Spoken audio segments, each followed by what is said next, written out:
you're opening a can of worms. I'm not going to lie. I'm always going to tell the truth. Yeah. Jade show, someone decided to sell CDs for us at Green Jade show. So we must have sold about, I don't know, 30 CDs Yeah. at the Green Jade show. And the person took the money and went. Yeah, they took the money. And then when we asked for the money, they said, oh, you need to come to our offices to get it. And I remember my wife going to the office. They prayed for her and sent her back. And I'm like, babes, where's the money? You went to get the money. She said, I didn't get the money. They just prayed for me and they sent me back. But I had to go and get the money, you know?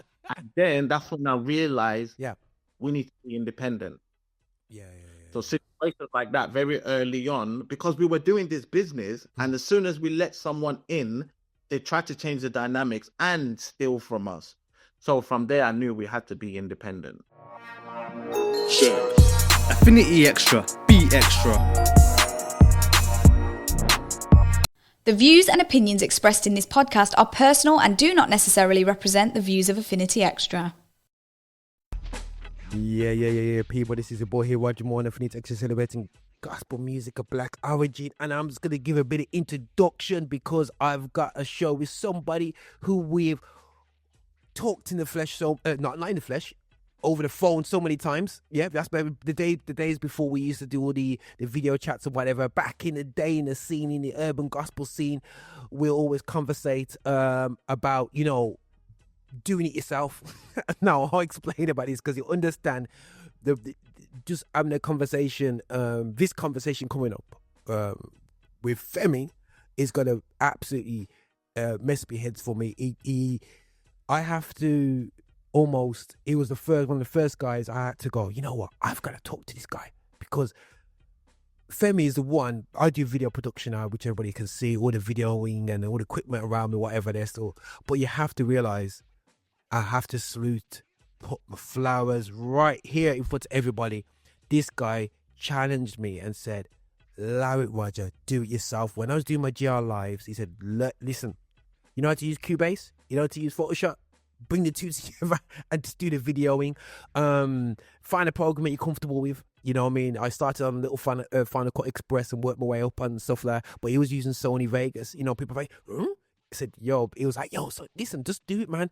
And a guy who released out great music. He released out a track, and I think it was on the album Built to Last. Brought out a track about mother's mom. Yeah. About I don't know if you remembers it, and I actually played that track's beautiful, man. And I played a couple of tracks. I played 2 tracks after at my grandma's funeral, and that was one of the tracks. You know what I'm saying? Because I think it just really reflected me and my cousins who were kind of from urban culture. We played a Winans track, and then we played this track, which was a beautiful tribute to the struggles of our parents, our grandparents in coming into this country. And it just musically it was beautiful. Hawk, the lyrics, everything was so great with it still, you know what I mean? So everyone's going, yo, where's that on Spotify? But anyway, so it is an amazing track. I've got the MP3s. I play it straight from my MP3s, man, which is from the CD. And I remember it was a grayscale cover with red text on there anyway still, yes? So why you don't miss nothing, man, still, anyway, still. You know what I'm saying? If Femi could blush, I show we be blushing. But it was a beautiful track, and it was an absolute honor. And this series that I'm doing about urban gospel is to honor what happened before 2005. Please, you know what I'm saying? And please do not take it personal if you're after 2005. But what you have to realize is that the reason why we have history at school is that the people understand how England got here. So growing up, you know about Battle of Hastings, because you have to understand that battle happened for England to be England. Yeah, you hear about fake King Arthur, the mythical stories. Yeah, but when it comes to truths, we don't want to hear it. You know what I'm saying? But we all know the Arthur stories. So I'm going to be going through a bit of the journey I say a bit of the journey because Femi is still doing his thing right now to this very day. So we're going to be focusing on pre-2005 and what Femi was up to But you know what I'm saying? So I just want to start from just introduce yourself, bro. What period you come into? And just a quick question. Were you a church boy like me and you grew up in church and you stay in church, or were you coming into the church? Yeah, yes. I love these guys. They all say no. You know, I am always the odd one out. I keep telling people I'm the odd one out, but just give us your background and what brought you into the space. And what was you listening to before you came into the space? What was your vibes anyway? So yeah, but just introduce yourself and get us a picture of what's going on, man. Back in the day, and even giving us the year when you stepped into this space. You know what I'm saying? So people know, say 86. No, not 86. Oh, it's not 2006. Okay, so my name's Femi. I had the rap name Smoothflow. Uh, I was walking down the street one day in Brixton and I saw some guys just rapping on the street, like doing music. They were doing gospel music. So my girlfriend at the time said, "Look, I want to go to the church." And I'm like, boy, I saw bare guys rapping. I'm like, I'm not letting you go to the church by yourself. I'm gonna come with you. So that's what took me to the church because I didn't want her to go by herself. And literally, I went, heard the sermon, got saved. And I used to listen to just normal hip hop.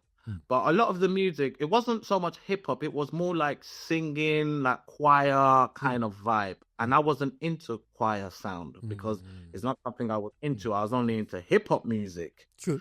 So I remember, I think we must have heard a sermon and they said that hip hop music is bad. I can't remember what I heard, but I used to rap. So I was a rapper before I came to Christ. I was a rapper before I came to the church.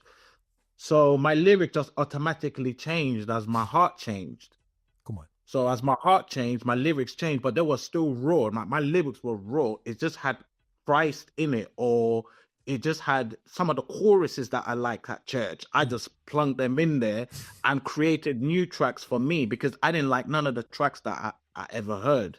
So that's kind of like what got me into the space. And yeah, literally, that's it. No, that's quite that's quite interesting. So which church was it? Because I know that guys were talking. Which one? Potter's House. Okay, snap. You know what, guys? Salute to Potter's House. Yeah, I know we don't give men many salutes these days. Yeah, so you know what I'm saying, but you have to salute them because my experience of them is that when they hit the streets, they're the only people that were hitting the streets who rap. You know what I'm saying? You know, back when I was about 16, 17, 18, you know what I'm saying? They were going, yo, we're going to be relevant with this still, you know what I mean? And they were on it back then, especially back then. I don't know what they're doing exactly now, but I know in that period there, they were unique because they were using, we've seen Jehovah's Witnesses, you know what I mean, doing their thing, but they hit the streets, little speaker, and I had these talented people that looked like us.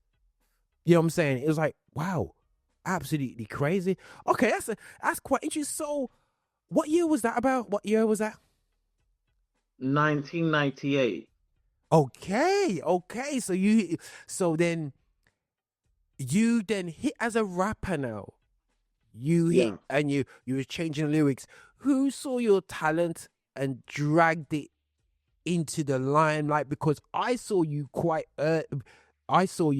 fast. Now, how did you get on it so fast? Because I know there's a couple guys like Lucas and a couple guys around that period of time that was out there being a space. Where was your space where your creativity was able to go outside of your four walls in your house? So what happened was I recorded my songs and I was playing them in the car. So we used to record all the time. So we used to like record on tapes. We would do an album a day, myself and my group at the time, Royal Priesthood. We would do an album a day. Like we'll just freestyle. Like we were masters at freestyle. We'll freestyle a whole tape, then we'll be driving around listening to ourselves. So as people came into the car, they'll be listening to it. Oh, can I get a copy of that? Can I get a copy of that? Can I get a copy of that? And it became, man, I'm spending so much money giving you guys copies. You guys are paying, like pay me. And that's kind of like the vibe. Literally, that's how it started. So literally from the car, playing it to people, and it going out, that kind of showed me that there's actually a demand for this what I'm doing? Because it had never been heard. Wow. And literally, I think we were giving it out in church, and from there it just spreaded. It turned from tapes to CDs, from CDs to CDs with my phone number on it. And as soon as my phone number touched the CD, it was a wrap. Getting phone calls. So no one helped us. We were manufacturing and doing everything from the beginning by ourselves. So, you know, when you said about the studio scenario, and I think something that, you know, some of the interviews so far I had, I think that I said the young people because they're younger than us, or the young scene right now, have to realize that you know, producing now. I'm assuming that you produced at home because you're kind of home producer guy. So you was there. Now, what equipment? Just to let them know, yeah, round about 98 still, yeah, it wasn't no Logic automatic auto tune thing going on in your yard. It was, you have to make it work. So what was your producing? What did you used to produce by? What was it? Because we had to make it work. MPC, was it what style of producer was it? Because you would make the beats. Yeah, so I would use Acid Pro. So the first Acid, I used Acid 1. Ooh, So when Acid right. came out, I was on there, and I was sampling very early on. I will sample of mini disc, I will sample of television, I will sample of anything. I used to have a personal recorder. So I was sampling from the very beginning. Right. So, you know, I remember Acid because I remember where you have that pathway where you got to go, okay, which pathway? I remember, even people don't believe it. They talk about FL Studio now. I remember Fruity Loops version 1 when it was just like a drum pattern, like a plug-in that you just bought it up and said, oh, I can make a beat out of this. And I think that Acid back. So was it on a PC as well? There weren't no Mac. We didn't have access to PC. Nah, I started on the PC, and literally my mic just went straight into the input of the computer. So just the mic cable in, and that was me. That's what I used. Wow. Did you know your sound card? Was it did you use the Creative Arts? Remember the sound? Is it Creatives? Which sound card did you have in there? Nothing. I had the jack that goes into. I just had a normal jack that goes into the computer. And this is crazy. I don't think people realize this. There was a guaranteed latency with this thing. Yeah, you know what I'm saying? Because you had the latency to fight with. Yeah, so when there was an acceptable latency back in the early days, so to be able to outside of a professional studio to do that, and correct me if I'm wrong, bro, you're mixing in your yard as well, the tracks, everything. So when I started, my first album was done with the beats were done at home just with a normal PC. Wow. And bro, and the thing is, and that's with no teacher. No, I'm assuming you never did. You go to uni or college to do that? No. So I've never gone to uni or college to learn anything, even till today. Bro, and salute you to that, because that period, bro, people don't realize that we didn't have tutorials on YouTube. You know what I'm saying? You know, was it YouTube? I don't think there was YouTube. No, there's no YouTube then. Bro, we couldn't even send in 98, bro. You couldn't be sending MP3s.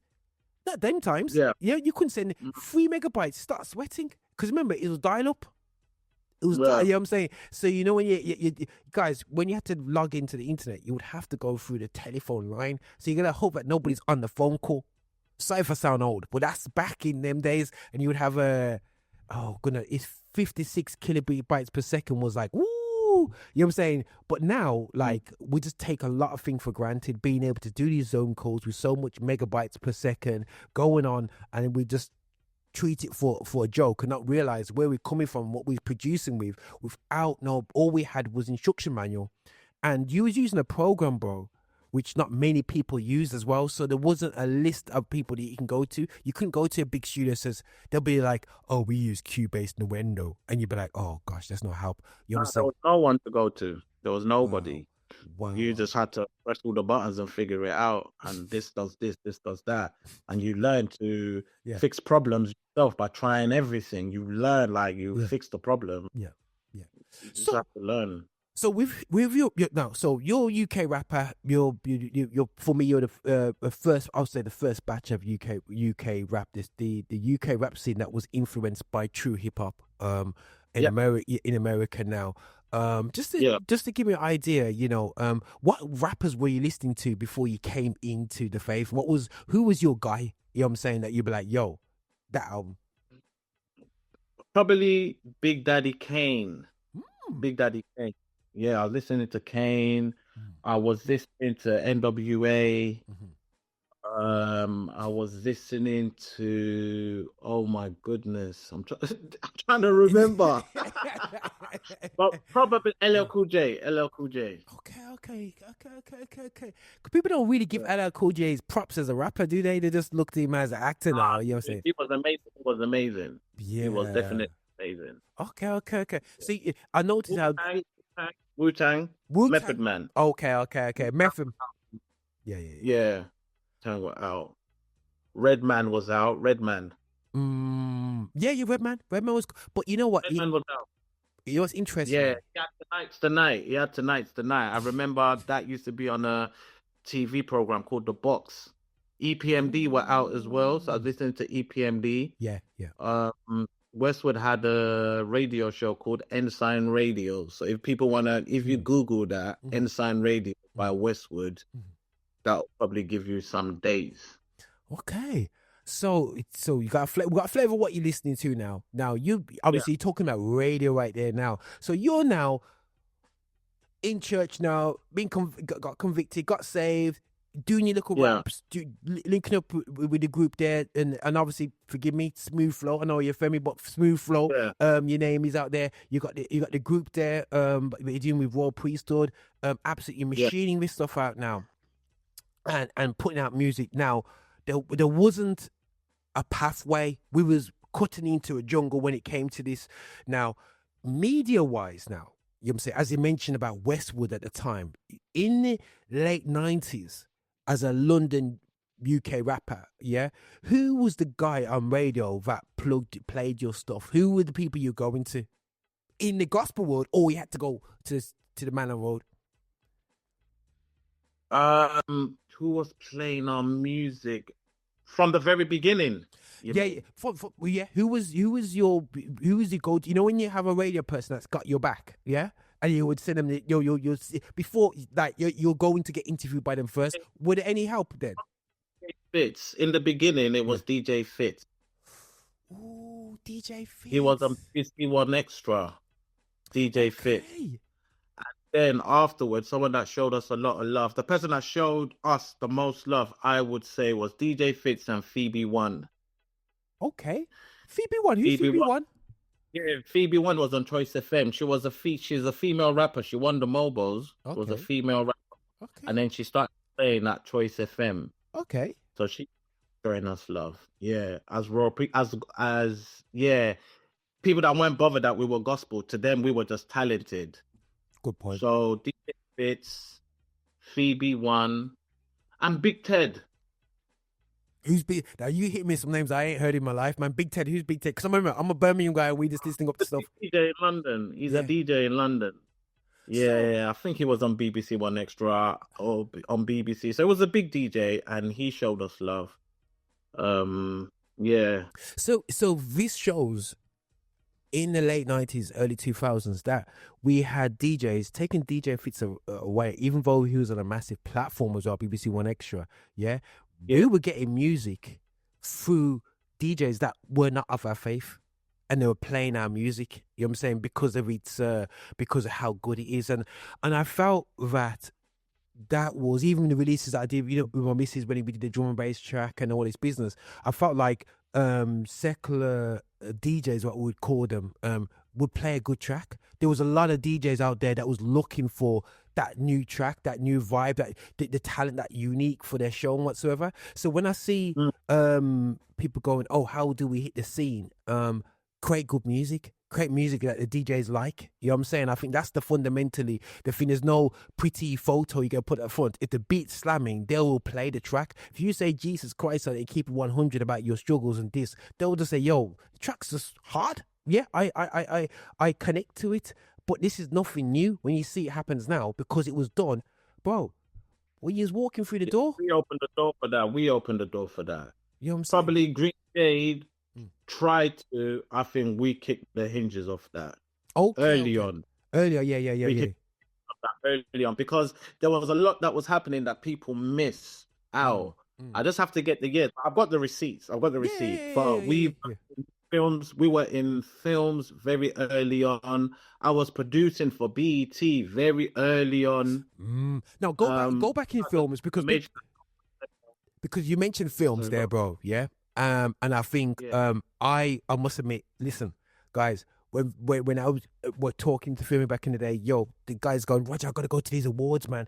These I gotta go here. We're just on a short film. We've done this. We've done that. Now, to give you a bit of a context, now in terms of the film world and whatsoever, what sort of films are you talking about? Because they're thinking like, is it Star Wars? Is it this? But what? Because I know you were really into the short film area. You was massively in.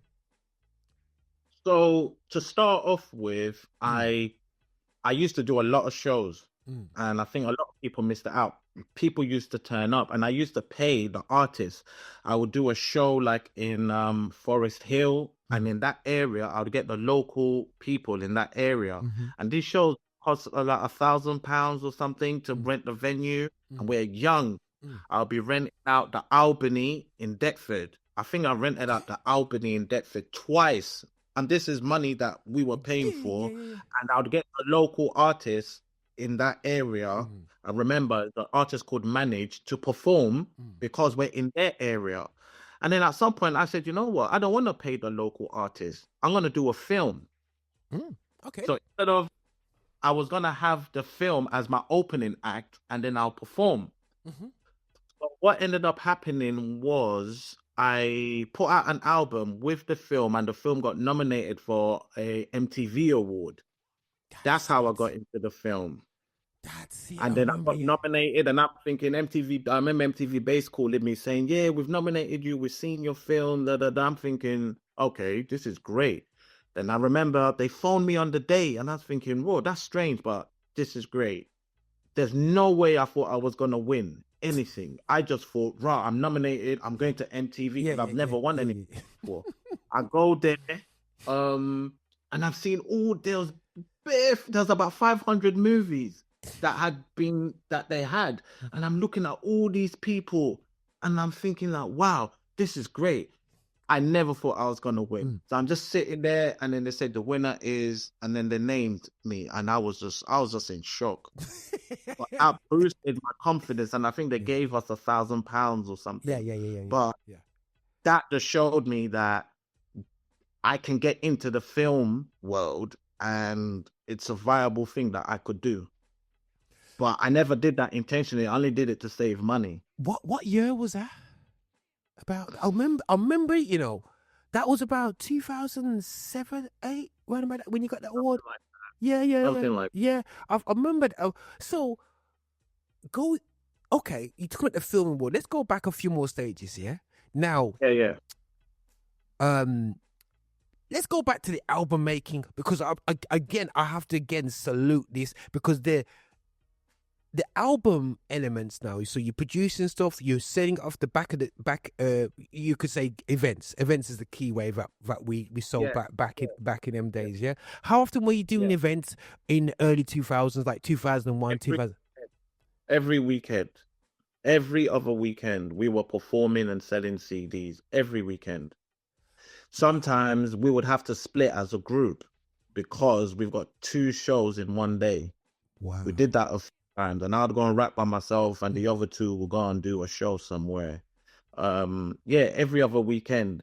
And the person that can confirm this is Mantis, because Mantis used to duplicate my CDs for me before I started getting to the computer and doing it myself. Yeah. I'll be picking up 50, I'll be picking up 100. I'll be picking up 50, I'll be picking up 100. And this was, I don't think 2 or 3 weeks went by without me going to see Mantis to get CDs, as he'll confirm. Now, Mantis has been mentioned already as well. So he's a guy which seems to be a guy that you know that featured in this growth period. How so? Apart from burning CDs, what did Mantis make beats for you, or do anything outside of that? Or Yeah. So my second album, I did it with Mantis. I did a solo album called Fugs the Disciples. Everyone thinks that's the first album, but it's actually the second okay, album. And we released that in 2000. That album dropped in 2000, and I recorded that. Mantis did about half of the beats, and I did the other half of the beats. wow, And I recorded it with Mantis. okay. So he's got his own studio as well in his yard. Mantis had his own studio. He Okay. had an elite studio Okay, when I met him. His studio was top notch, and that studio he had back then is probably better than people's studio now. wow. And you know, and I think that back it's that period there was a couple guys around the country who just had the gear in the yard. You know what I'm saying? They knew what they did. They had the gear in the yard. They and they invested correctly, got the right and maximize it. And I think that I think this period when it came to music, obviously you decide what software you go with. A lot of times at that time it was more Cubase than anything else. When it And it was Cubase. Cubase was the main one. I think the rap scene was coming out of the MPC period and going into because you had these MPC producers from the 90s, and then all of a sudden Cubase and stuff created a different dimension, and you're doing the MIDI patterns, and then you plug into sounds. I've still got I've still got some arcade. I got some remember sound modules. People go and you go and work out. I still got my Roland XV 2020, my email Proteus, and got my old keyboard that I used to produce on and whatsoever. So like people don't realize that, you know, it's a process and playing in. Can you play instruments yourself personally? Yeah, so I dibble dabble. I've got a keyboard that I play, and obviously now I've got like a handpan, so I play that just to give a different feel. I'm just trying to be completely different, but yeah, I play keys. Okay. And I can play the guitar as well. Okay, cool. So I can muck out with the guitar as well. Yeah. But self-taught. So, you know, say if you grew up in the church as a church boy, yeah? Do you feel like your talent would have been more honed to be a musician? Because you got the musical talent in there. But it's funny because church guys, like my instrument's bass guitar. Now they assume when you guys came to church that you guys weren't as musically talented. It's just that your musical environment was different to the church guys who were just given an instrument to hone their musical talent, and you guys just honed it out where if you gave you a keyboard at the age of 8 and said here's the grades, you could be you could be a grade 8 pianist right now. Yeah, I think coming up in those times, being a musician wasn't looked upon as something good. So you couldn't say, I want to be a musician. No one cared about that. That didn't mean even having a computer wasn't nothing, because I was programming very early on. Programming was seen as what are you doing? What do you mean you're programming? No one knew what programming was, which I was doing. Playing keyboard wasn't anything. And rapping was gospel rap, didn't make any sense. No one understood what it was. So back then, no one even looking at you to be a musician, because they didn't understand what you were doing.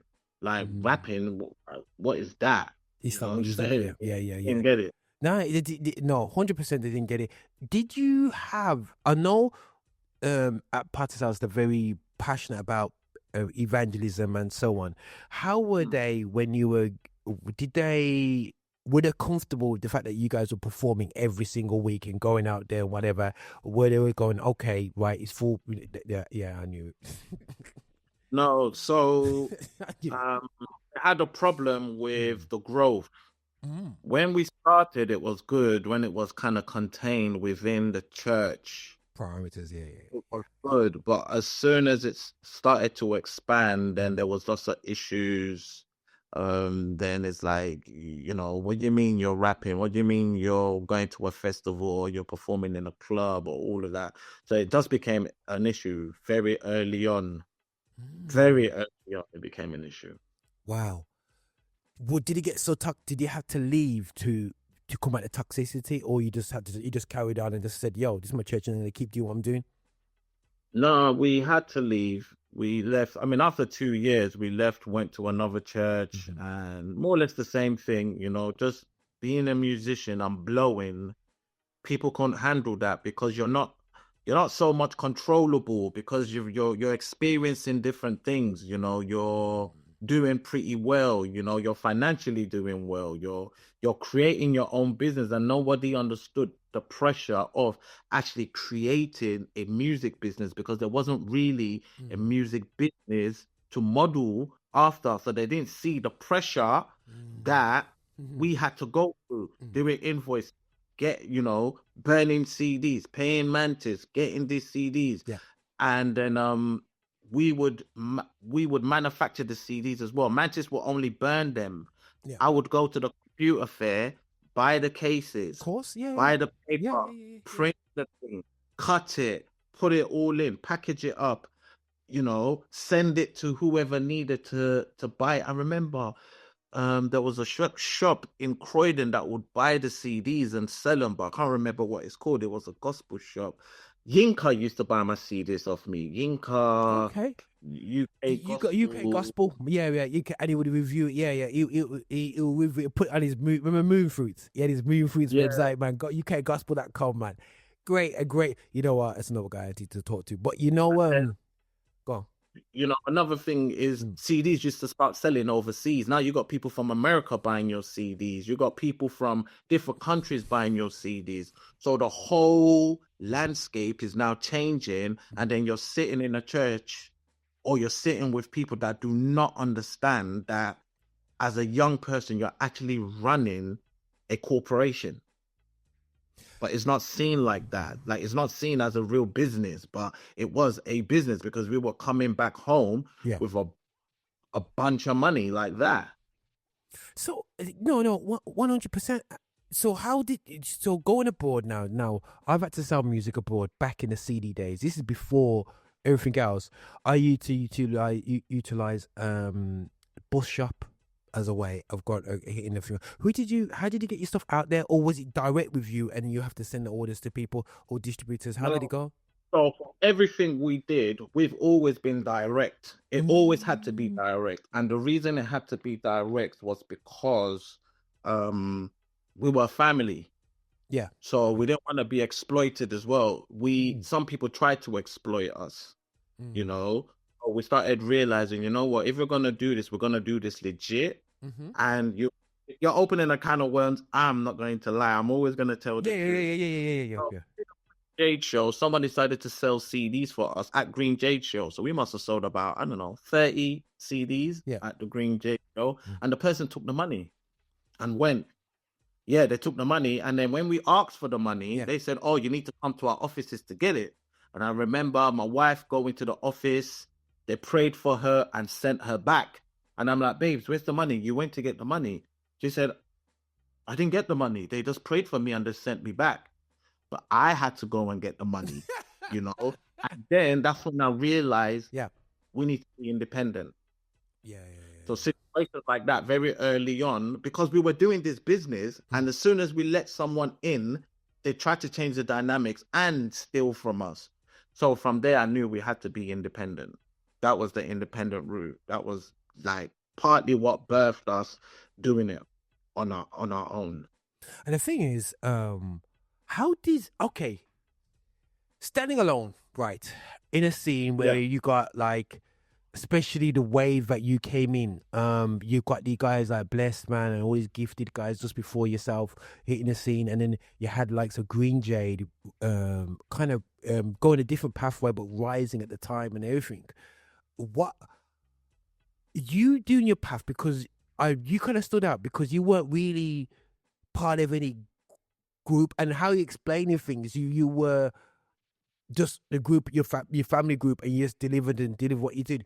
How did you fit into the scene? Did you find like you was the last person people called in, or was he the first? Did people keep you out of situations? I know this is probably keeping it to 100, but I think people need to understand the cliques that were formed, because we're cliques in Birmingham, you know what I'm saying, when it came to this scene. But did your independence make you almost, when you go out there, not be the first phone call. Oh, these guys, they're gonna have that. Yeah, they're kind of functioning different. How was it for yourself? I ain't gonna tell no lies. I'm Bro, always gonna be real. do you say keep 100? I think they didn't realize, they didn't get it. Yeah. They thought they got it, but the honest truth, they didn't get it. Like, I give an example. Like, obviously, not putting anyone down, but Green Jade will manufacture their CDs, and there's 5 of them. They'll get it manufactured by a big company. They used to cost, I don't know, a large amount of money. But we were manufacturing ours independently by ourselves. Yeah. So in terms of the financial benefits that we were making, we were probably selling more CDs and making way more money than Green Jade ever could even think about, by far, because we were manufacturing it ourselves. But people would probably focus more on these guys, but not realizing the people that were actually doing it actively, paving a solid foundation to grow a business on, was doing it the way that we were doing it. But people couldn't see that because it had never been done. These things had never been done. So everybody was just trying. Some people thought manufacturing it using a manufacturing company was the right way. But if you're manufacturing it at, spending £3,000-4,000 on something I'm spending £300 or £200 on, the profit is ridiculous. It's completely different. Like the profit, you're talking thousands and thousands of pounds different. So I get that, because you were basically going, okay, I'm gonna take out the manufacturer. I'm gonna have my own CD writer. Yeah, you know what I'm saying. And the thing is, back in the day, guys, you could invest into these machines, like CD writers, that you can put 50 CDs in or whatsoever, and it will duplicate. Now, you're smart. We had one in 2001. Bro, we had one. I remember seeing them. Oh my goodness sake! And you could. So the first one was like a tower. You put the TV on the top, and it will burn on the others, and everything will open up. Yeah. I remember, bro. I remember seeing the machines, and I'm looking at them, going, "Hold on a second. Yeah, if man do that, but you've done that, but knowing that the content, the amount of things that you putting out, that gave you the flexibility to actually, cook. You almost cook to order. You know what I'm saying? Where people were cooking too much, and there was a lot of waste, and the waste of that scene is what killed a lot of us, because we didn't get the manufacture. We didn't make it all in process. Where you guys, your business model is, if we can actually do all ourselves, you know what I'm saying? May not be as cute to everybody else in certain areas, but at the end of the day, I'm selling as much records.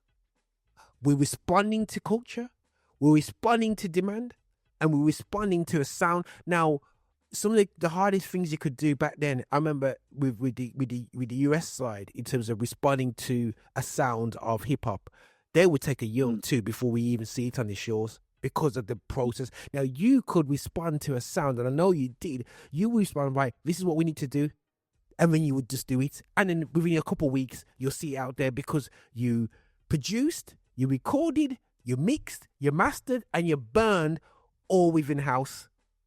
Yeah. And you're self-taught. Yeah. Literally, that's it. And we were shooting the videos as well. So we started the videos in 2001. So add the videos to it. And also, what a lot of people don't realize is, if you put our CDs in a computer, the music videos will play. And this was 2005, 2006. I was enhancing the CDs. So what I did was, I don't know how, I had never seen this done, but I was putting HTML files. I was putting HTML files on CD as well. I will partition the CD, put a HTML file on there, and then put an auto run. So as soon as it goes to the CD, the auto run will kick in, and the videos and the whole menu of the HTML will come up. Come up. No, 100%. Because that was a time where, like DVDs, that's the same fear as like with DVDs. When you put it in and it comes with the whole menu screen, literally, when you come and put your CDs in, you was responding to technology as it was coming off the well, coming off the track, man, like you're going, okay, great, we're gonna do this ourselves. Then the video part is actually crazy, and this is where I learned from yourself. Yeah, and I said it at the beginning, and I have to just be honest now. Yeah, I'm saying, there's a lot of people that like yourself that will see you as a, I wasn't a rapper, but I was doing urban events, and they saw me as a great opportunity to be for great content. Big up to everybody who recorded my stuff and whatsoever. But then I quickly realized that, hold on a second, whoa, I'm investing in all this. What do I actually get out of all this at the end? You know what I'm saying? And then basically, I spoke to yourself, and and you told me off. You know what I'm saying? You said, bro, like, get, just get the camera, do this, do that, do this, do this. This is all you need. You know what I'm saying? And when you start when I got my 550D, Canon 550D, I started just shoot a video.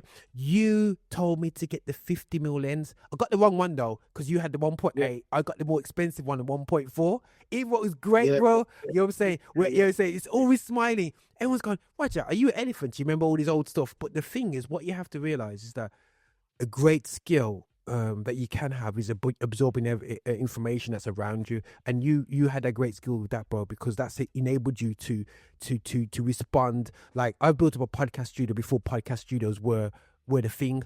Everybody jumped get into COVID. I already had a studio already set up. You've got to respond to the signs and the symbols of the culture. Know when to pull. I had a magazine. When I realized print wasn't the thing, I reversed because it wasn't feasible. Everybody says, why don't you keep it going on? Are you going to pay my bills? The culture, the only people that read out a book now is in the Bible, is in church, and even then we're on our phones. So there is no, you have to move on. But I remember got my 550D, got the got the 50mm lens. He said, Roger, 50, that's all you need is a 50. You know what I'm saying? And this is before, again, YouTube wasn't really giving advice like that then. You know what I'm saying? Femi was giving my, and listen, me and Femi never grew up together. Me and Femi live in 2 different cities. We're not even cousins. You know what I'm saying? We're not even related. But he'll pick up the phone. Yo, bro, louder man there still, yeah? Literally, he'll say louder, man. Go out there and do it. And I'm here video-wise. So literally, guys, you got a guy here, comes into Christ with a vibe of rap. You know what I'm saying? Already a rapper from the scene, comes in, start already building beats himself. We're going into the mixing stage, into mastering, and then also duplicating. Just to see, bro, just to be brave enough to buy the duplicating machine, you have to say, yo, we're going to make this work. You know what I'm saying? Yourself. It's not about texting all the man them saying, oh, invest into my business. You made that machine work, and you got your profit margins. Then you invested into a camera. You know what I'm saying? I believe you had a 7D in it. Yeah, I had quite a few. I think I went through a few of them. But I started, my first video was shot on a camcorder. Oh, so before the 50D, which came a bit later on, or the 550D, we used to buy from cash converters £100, just the one that takes the tapes. Yeah. So the first video, what's that video? The video, God's Army and all of that was shot on tape, DV tapes. We used to have, was it 3CCD? I think that's what they used to have. The cameras used to have 3CCD on it. So that was like some high definition. I can't remember what that stood for. Yeah. But lots of videos before the Canon. Tons. I shot L Dubs' first video. I shot Jazz Ellington's first video. I shot Dwayne Triumph's first video. And probably a whole bunch of people that I've forgotten who will probably come out and say I shot their first video now. What was, so when okay, this is the videos before Link Up TV, guys. Yeah, so before you see Link Up, before you see all these guys come out now doing YouTube videos. Now you had something then, and that would have been in the run about the 2002-3 mark. You was doing videos yourself. So Kien, I remember Kien being in the video. So Kien was 1 and he was born in 2000. So you're talking 2004. Wow. 2003, 2004. So 2004 is when I started doing videos. Wow. That and you're putting up on YouTube as well.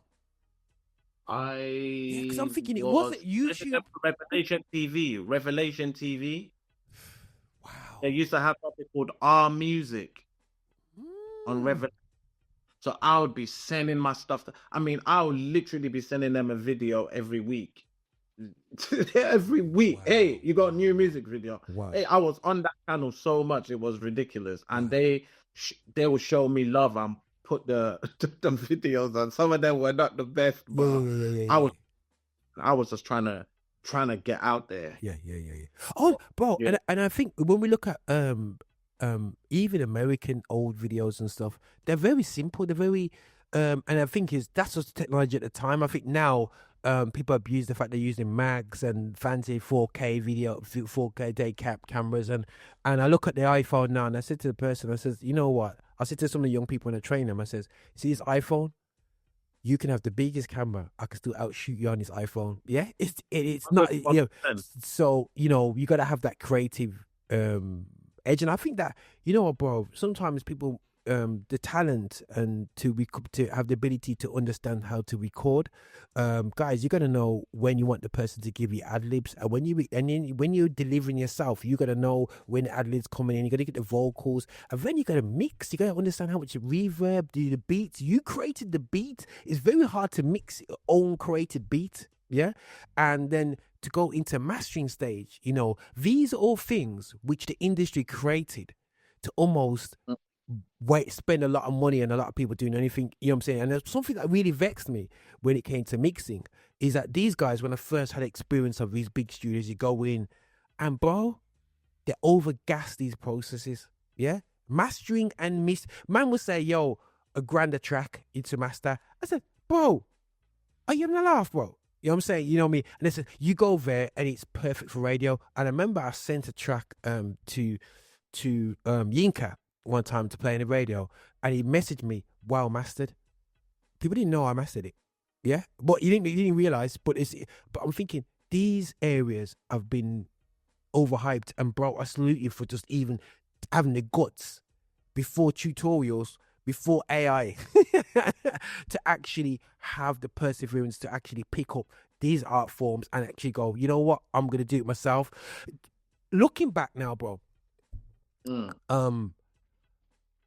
at that time, who were your right? So you had Royal Priesthood, you go in events, the three of you go in doing your thing and you're hooking up.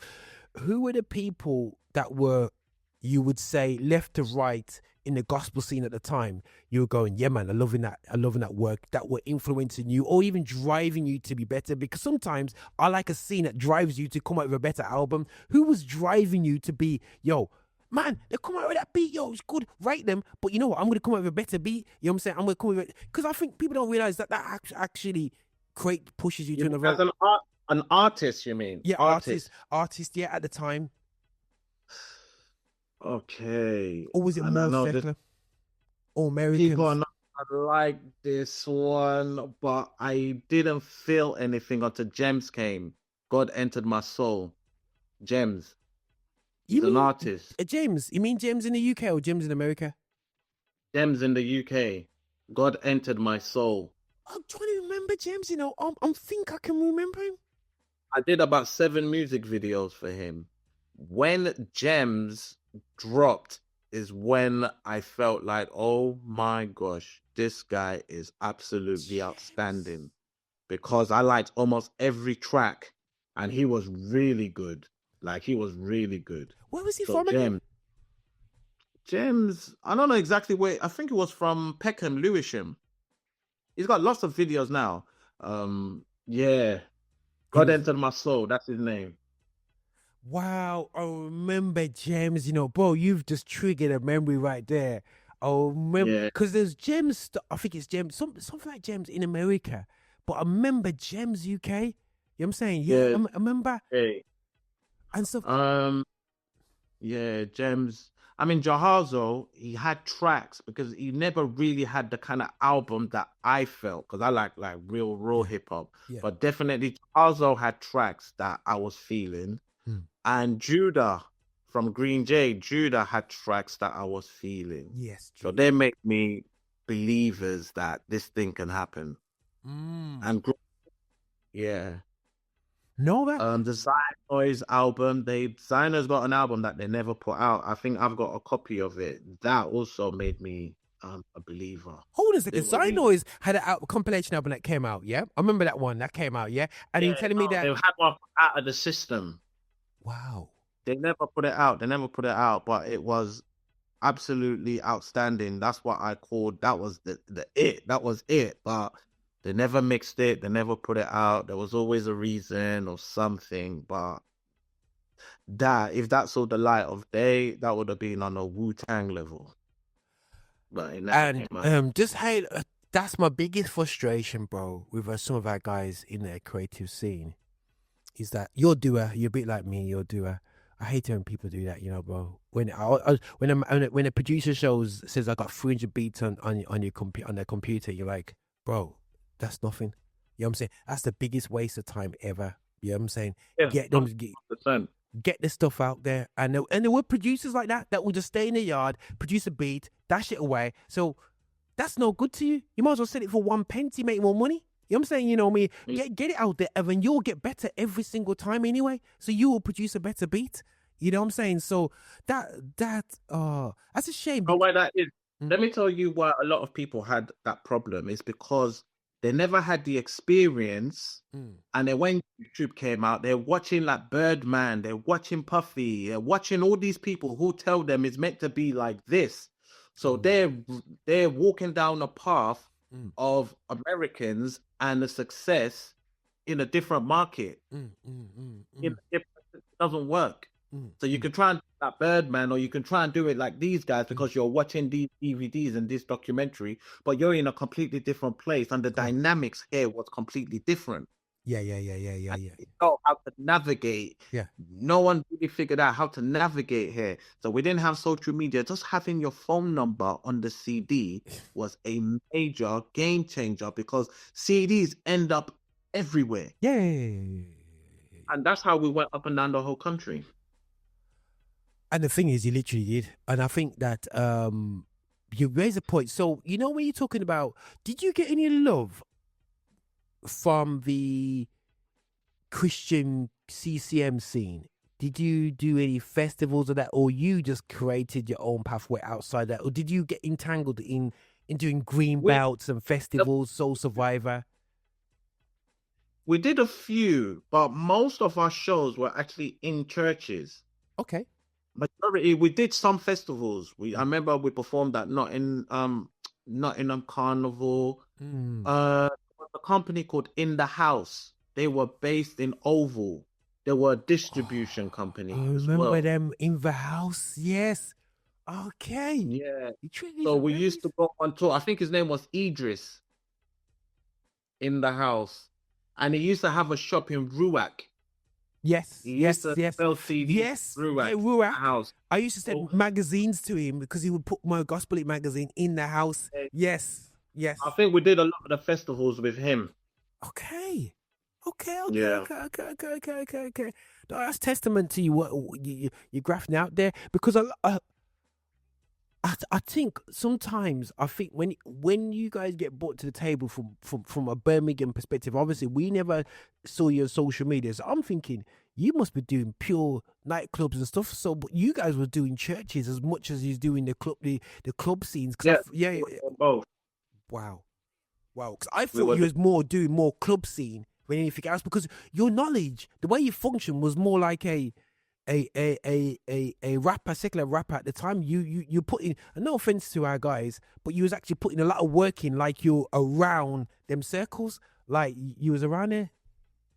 So we would perform in church, make a whole load of money in the church, because that's the easiest place to make money, because it was a free market. Then you get that money, you're investing to get in there, to get into the Westwood. So you're doing the job to get, where the Soul Solids are, to get onto Choice FM, to get onto DJ 279, who was the biggest hip hop DJ.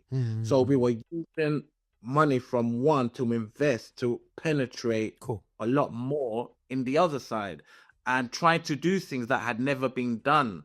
So everyone was doing the same thing, which is all good, but you're not growing. That nothing was growing. So we were trying to grow it. We were trying to push through in a way that had never been pushed before. I have to go. You know what? You Because taking me everyone to says Bible was the first track on Channel U. No, we were on Channel U, and Zynoise was on Channel U. So we were on Channel U before Bibles. Zynoise was on Channel U before Bibles. So when they come out, Bibles, the first track on Channel U, thinking, well, God's Army was on there before any of that.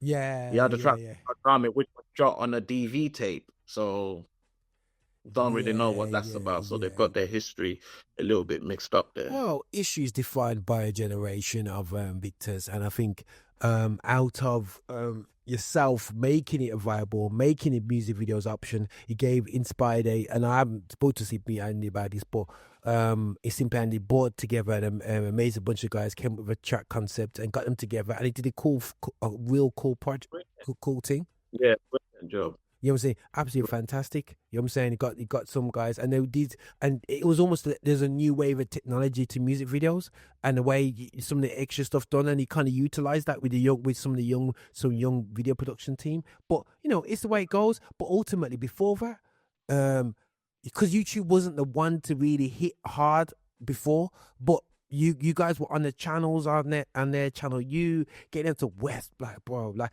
that's why for me your tracks were like I said, built to last. I don't know when did he release that album? Oh my gosh, I can't remember. Yeah. Was probably, I think it was the first CD we went to a distributor to manufacture. That's I remember, yeah. So that's the first CD we actually got manufactured, which we didn't do ourselves because we just didn't have the time to do that anymore. We had to just level up. Yeah. No, 100%. No, that what I loved about that album, it had a grit, man. It had a grit, but it was still like, yeah, man, this is true for the grit. It was like you guys were kind of like, you know, how you describing how you would go into the churches and stuff, and I think people have to get the context of, oh, he's talking about getting cash from the church. Listen, yeah, that was the only way we had to perform well in the churches. Then come at the back and the people will buy the CDs off you. And on top of that, people didn't want to book rappers. So you had to perform good just for people to actually want to buy the CDs. So when you've got the performance, the balance, there's the Freedom and Real Priesthood. What I loved is how you had the vocalists in there, which was a great balance. You know what I'm saying? Which probably was a bit of a plus point, especially in churches. I think that was a great one. I think what a lot of people are missing, and this is a big thing that was missing, is we were actually in the streets, witnessing to people, bringing the streets, not just bringing anyone. Yeah. We were bringing, which we're still doing today, the guys carrying the guns, the guys carrying the knives, you know, people were dying, you know, speaking to them, like we were living a completely different existence, not an existence in church and just hallelujah and all that. We were actually experiencing this. When someone would die, we would be getting a phone call, you know, like we were like, everyone saw the music, but they didn't see the real work that went behind that. They didn't see none of that. Wow. Because we weren't shooting documentaries to show this person's life got saved, or you're witnessing to this person, or this person is now living with you, or you're taking prostitutes off the street. And we were taking prostitutes off the street. My wife was bringing prostitutes home and looking after them. We were bringing on homeless people. We thought we were invincible, and we were trying our best. And all that experience, no one's even ever asked before. What did you guys experience? What did you actually do? So when we got saved, we didn't get saved in some fake way where we were pretending and, you know, just going to church and pretending. We were actually out here thinking, you know, I don't know. We were young, innit? We just thought we were invincible. We're talking to drug dealers. We're witnessing to drug dealers. We're getting them saved. We're getting prostitutes in. We're bringing prostitutes home. We're bringing homeless. We've just lost our marbles. We lost our minds. Listen, bro, that's something which, like I said, this is what this conversation is about, to expose that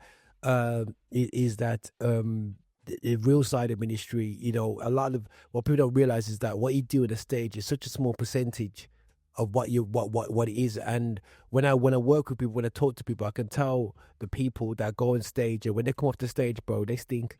They absolutely stink. You know what I'm saying? You know what I mean? And that's keeping one. I'm a promoter. I put on loads of GR lives.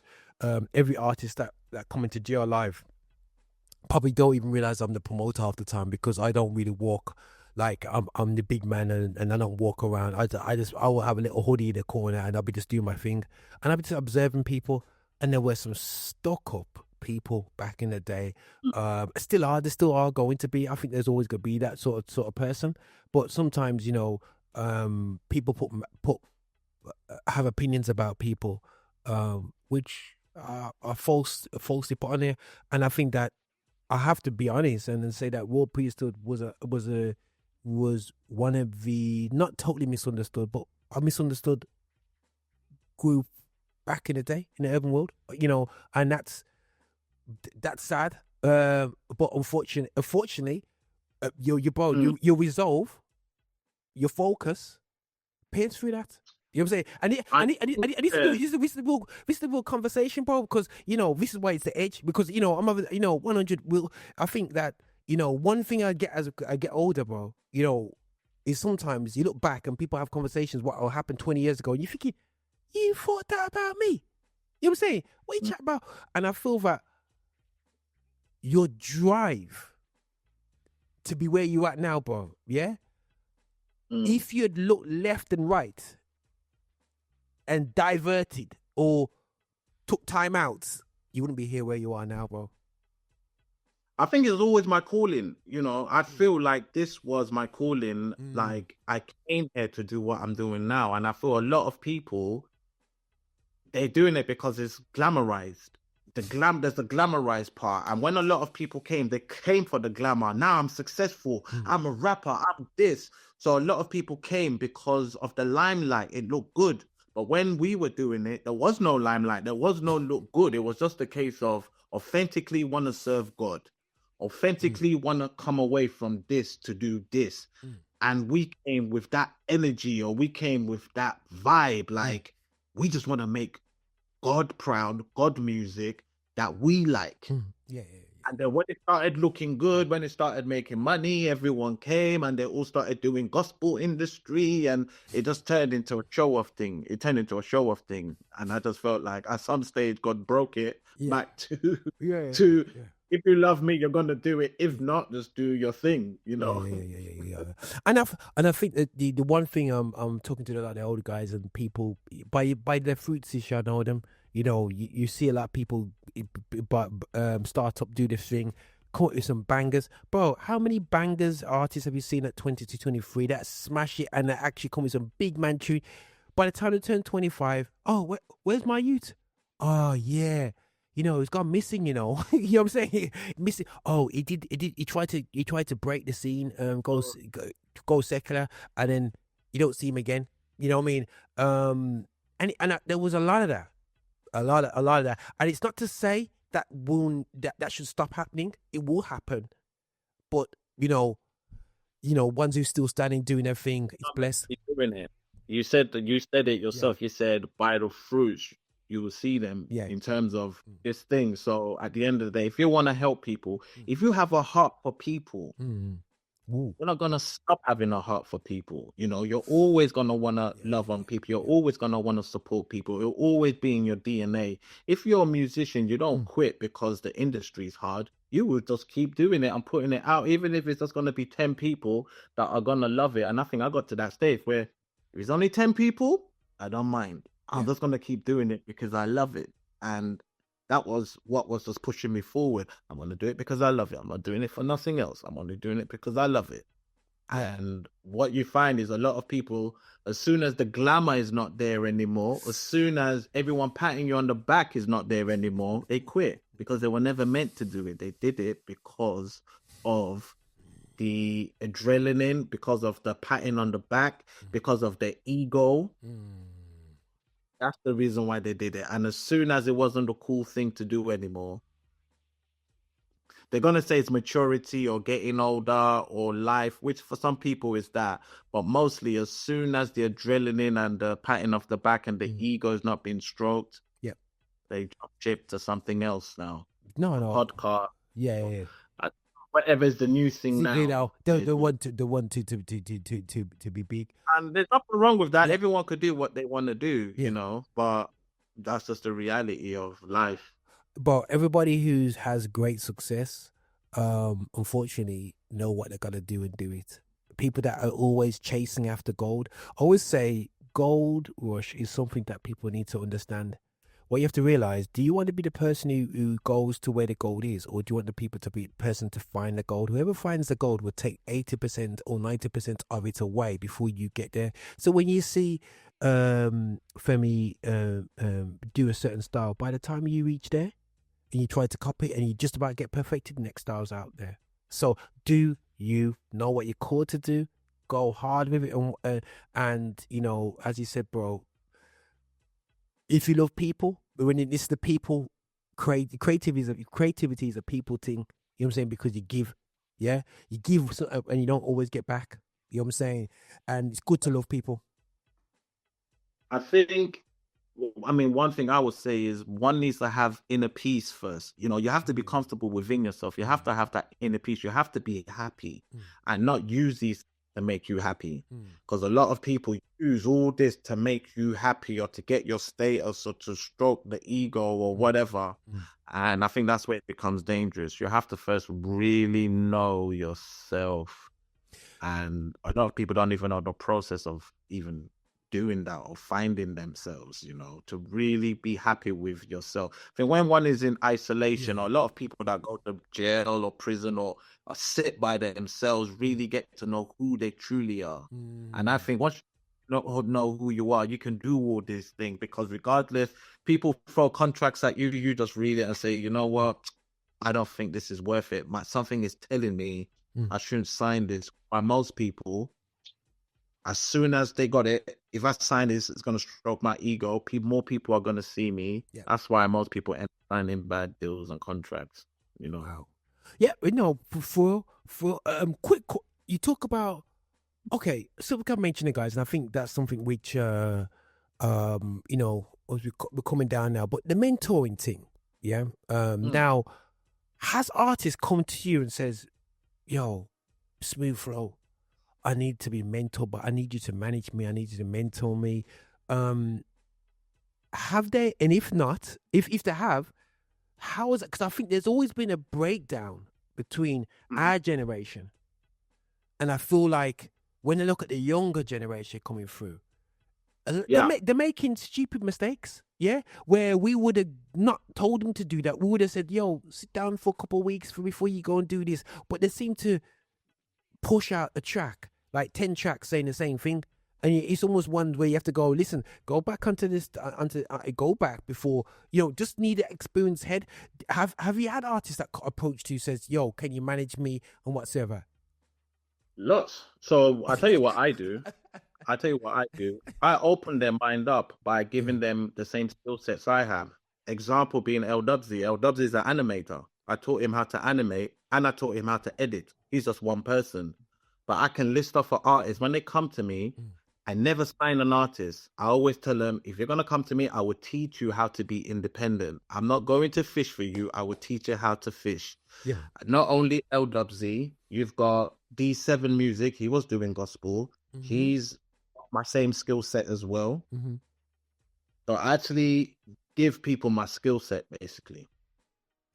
And that's, so they can do it themselves. No, I feel that. Dubsy, man. Dubsy, my boy, man. I remember he did Bun the Gun? He did the Bun the Gun shit. Oh, is it Bun? Yeah, it's got one tune. Yeah.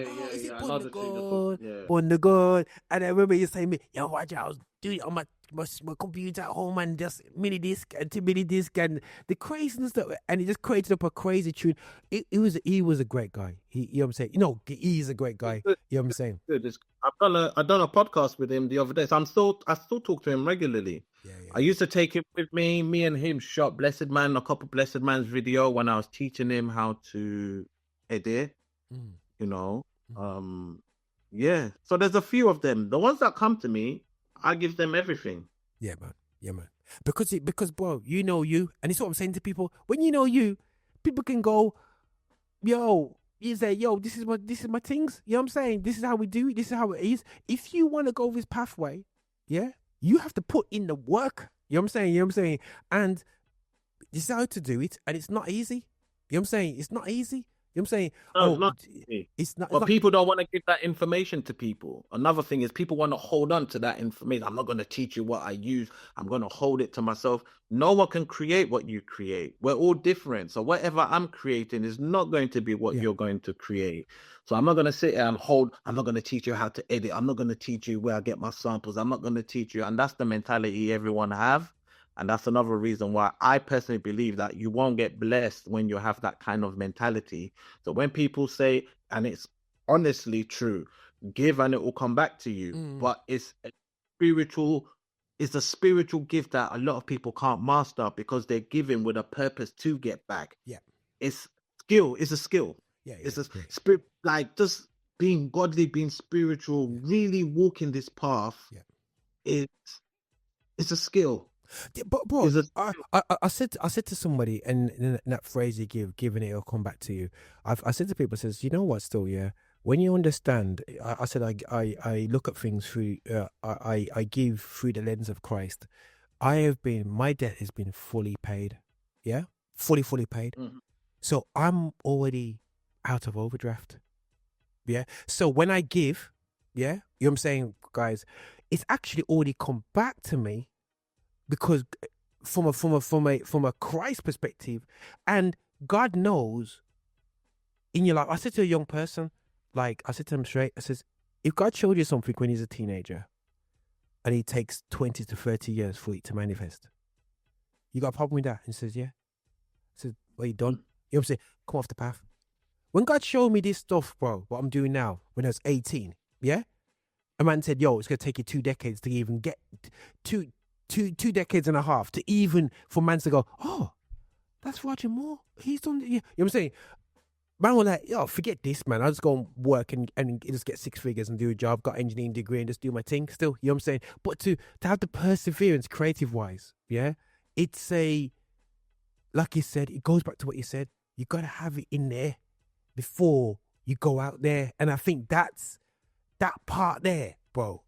A lot of people dropped because they had the skill set, but then they never had the set inside to be able to give. Because when you're giving out enough, when you giving, bro, and you run out to give, bro, you're dry. You hang out to dry, bro.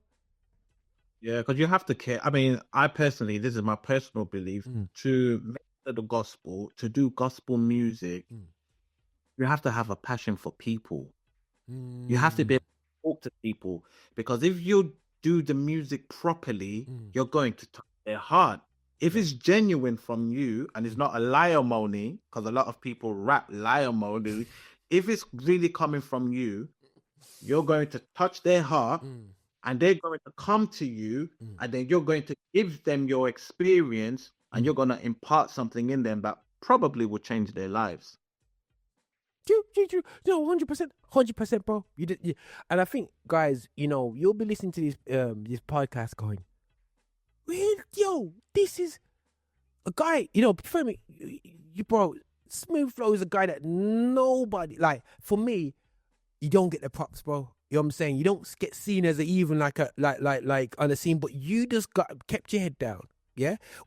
Again, guys, I go back to. I said to myself. When I was speaking to the team, and I said, listen, these guys I need to get my hands on. And bro, you were the first one off the list. I said, listen, I still got the buddy on my WhatsApp, and I know he's posting. I know it's alive because every day he's got something going on in his status, man. So Femi is alive and kicking right there now. Let me send him a voice note straight away, hit him up, because I knew this the journey that you have is something which we didn't have these examples, these case studies before us, yeah. And it don't be harsh though, Femi. You know the guys, the gospel guys, the singers, yeah? What people don't realize is that they weren't really doing big things gospel-wise. There was new colours at the time, yeah, back in the day, yeah? There was a couple of good groups, What's Four, that? What's that? four. You said new Fuck corners. no. There's new colors. There's a group new colors back in the Oh, 90s. colour. Yeah. You had new colors, yeah, and you had four corners, yeah. But they always hit ceilings. There wasn't like in America, you had Kirk, you had Fred, you had Commission, these guys who broke into mainstream from a gospel. We never really, and gospel guys will shoot me for saying this in the UK gospel, but really and truly, apart from getting a couple record deals, who had platinum albums on any of these record deals? And as much as I love new colors, you know what I'm saying? As much as I respect Four Corners, these guys generally hit ceilings and you don't see them now. You know what I'm saying?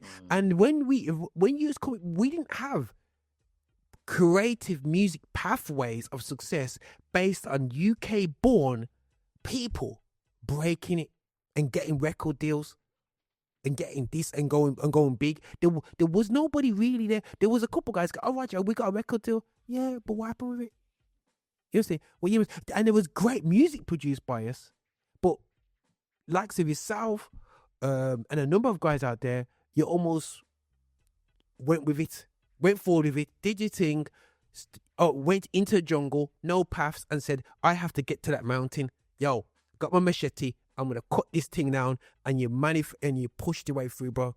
I respect that, man. I respect that. I didn't go through the conventional route. That's what it is. I didn't do anything in the conventional way. I just created a path. I created a path to everything. And like I say, I still think God opens the door. God brings the success. You know, there's things that I couldn't have done regardless of how much I tried.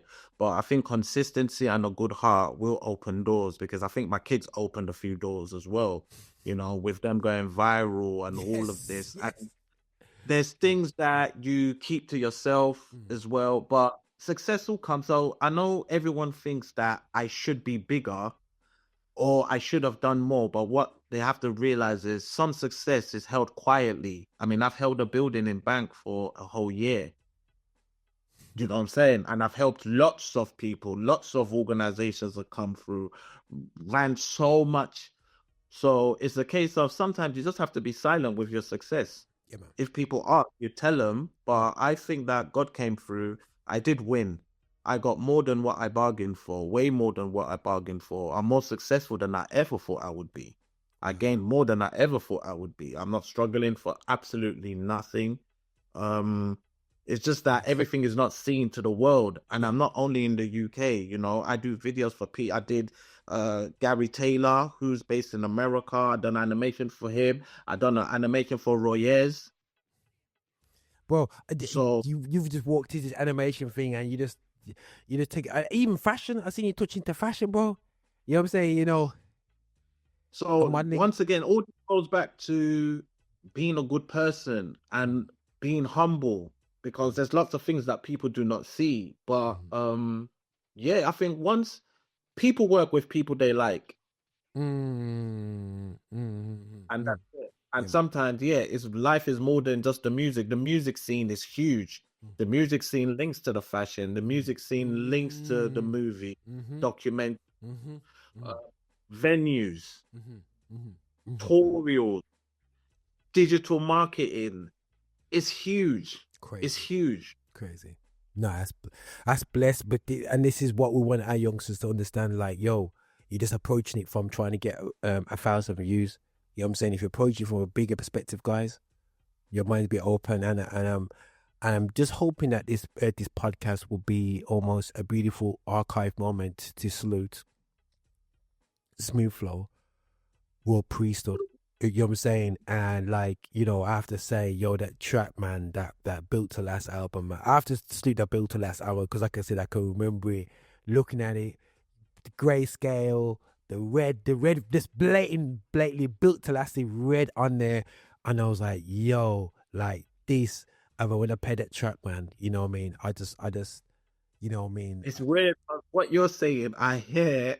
Like, I've heard this today based on the track. I've already heard this based on the track that came out this week. Someone else saying the same thing. I've got tons of information from Adelaide because I just shot a video with Adelaide.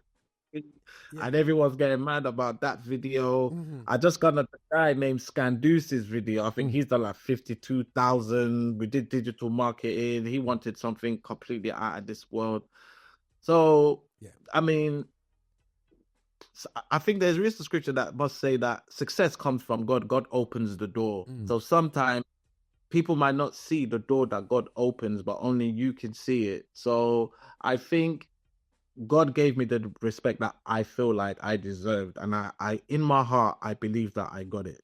I really believe that. I don't want no one to think, oh, Femi didn't get the respect. No, I got mine. It's just that mine is here. God gave it quietly. God gave it to me quietly and said, you know what, hold this. Hold this. No, bro. And as you're asking, it's coming. What is coming out of me is what has been deposited into me. So I became more successful than anyone because you know what? I've got it in here. I'm happy. And I got everything. I got more than everything. I really got more than everything. And you know what, bro? And I know more than receipts. And these are the conversations, guys, that I really want people to respect and to document and to understand, you know, what happened in the 90s going into the noughties and whatever. And I think that the foundations that were laid for creative entrepreneurs today who are like, I mean, you have to respect the guys. They were young, you know, man. Green Jade were young, Blessed Man was young. These was young 20-year-olds trying to run businesses. They've done amazing. Even the generation after, you know, with no guidance, they're young people doing crazy. They're trying to run a corporation. You have to respect them for it. You have to respect them, every single last one of them. Because we had nothing. We were just trying to be bosses. We were trying to be creative. No, 100%, 100%. But listen, guys, do reach out. Do you know what I'm saying, guys? You know, put some comments in, say what you gotta say. You know what I'm saying? If anybody out there go, no, come talk, man, come talk. You know what I'm saying? Come talk to us. That didn't happen. But what it is, guys, you know, as I go through each thing, and I've done this, I've been doing documentary filming for the past 5 years, what you find is that people's stories collaborate, people's names come up, people link ups, and the things that were happening. And I'm seeing already from what Femi is saying, it links up with somebody else is saying. I'm hearing people's names.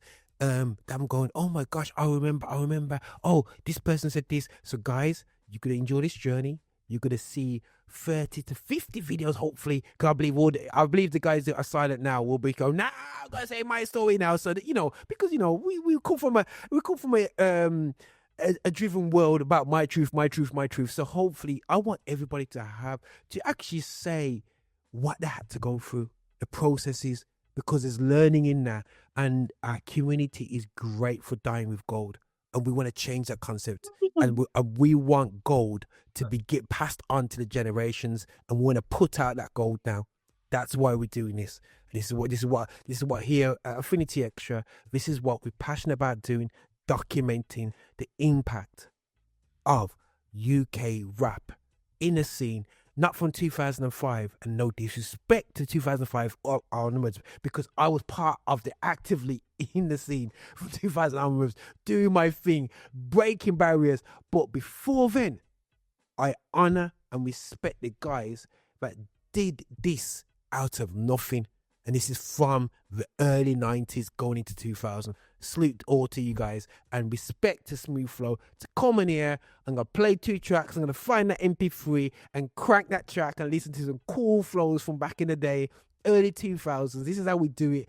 And I even smile listening to it, knowing the effort, the skills, the hours of just understanding what the input is in audio. Or take the hours of going, ooh, I better not use too much FX. This is sounding too much. You know what I mean? Just hours of listening back, playing back tapes, learning how to mix, to master, to all these things, to do your own music videos. Buy your own duplicating machine. I saw the machines in the back of things, thinking, shall I? And a man stood out and did it. Yo, I salute you, brother. Salute you, man. Yeah, guys, thanks for listening in. And listen, remember, comments, talk. If you got a story, hit me up, man. Blessings, man. Thanks again, Smoothflow. Bless you, bro.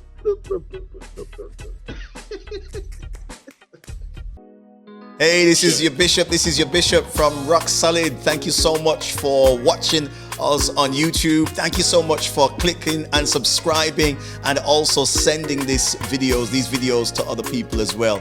We are so hungry to get your support. So remember, check us out on our website, and also check us out on Insta and wherever you want to find us. On Spotify, you can play us all day as well.